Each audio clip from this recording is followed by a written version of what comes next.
के लिए रायता विधि विद्या योजना चल रही है कि नहीं चल रही है? आप बताइए। रायता शक्ति स्कीम चल रही है कि नहीं चल रही है? आप बताइए। भूश्री स्कीम चल रही है कि नहीं चल रही है?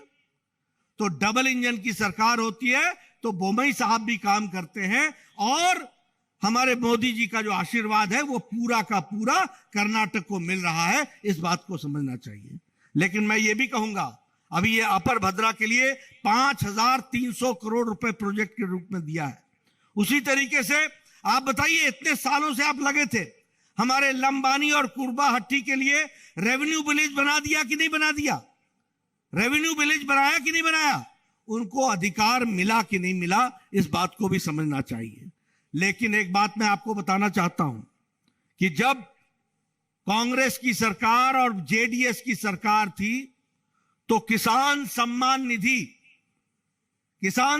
निधि में, मेरे पत्रकार भाई नोट कर लेना, कर्नाटक से किसान सम्मान निधि में उस समय 17 किसानों के नाम भेजे गए थे। 17 और आज जब बोमई जी की सरकार है तो 54 लाख किसानों को किसान सम्मान निधि मिल रही है। यह डबल इंजन की सरकार है।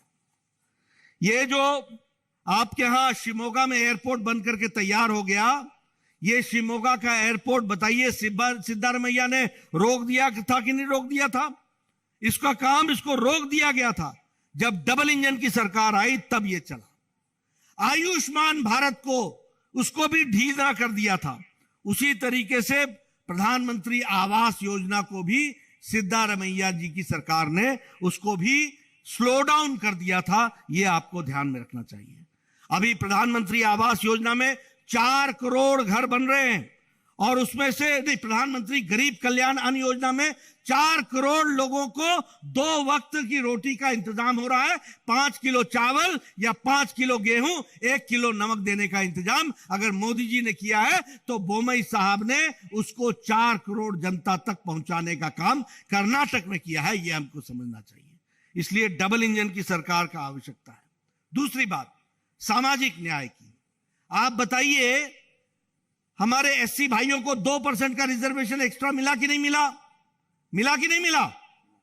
आप बताइए, हमारे आदिवासी भाइयों को 4% का रिजर्वेशन एक्स्ट्रा मिला कि नहीं मिला? आप बताइए कि हमारे वोकालिंगा को 2% का रिजर्वेशन मिला कि नहीं मिला? आप बताइए, लिंगायत के भाइयों को 2% का रिजर्वेशन मिला कि नहीं मिला? और आज सिद्धारमैया और डीके शिव कुमार कह रहे हैं कि हम ये रिजर्वेशन वापस लेंगे और धर्म के आधार पर रिजर्वेशन देंगे। धर्म के आधार पर रिजर्वेशन देना संवैधानिक दृष्टि से गलत है। यह गलत था, संविधान की दृष्टि से गलत था, जिसको इतने दिनों तक यह सिद्धारमैया और इनकी सरकारें देने का काम करती थी। आज अगर आप धार्मिक आधार पर रिजर्वेशन दोगे तो किसका रिजर्वेशन लोगे? वोकालिंगा का रिजर्वेशन लोगे? एससी का रिजर्वेशन लोगे? लिंगायत का रिजर्वेशन लोगे? एसटी का रिजर्वेशन लोगे? किसका रिजर्वेशन लोगे? इसलिए सामाजिक सद्भाव की दृष्टि से काम करने का काम हमारे यहां किया गया है। आजकल कांग्रेस के लोगों को लिंगायतों की बड़ी चिंता हो गई है, बहुत चिंता हो गई। आप बताइए, निजलिंगप्पा क्या थे? लिंगायत थे कि नहीं थे?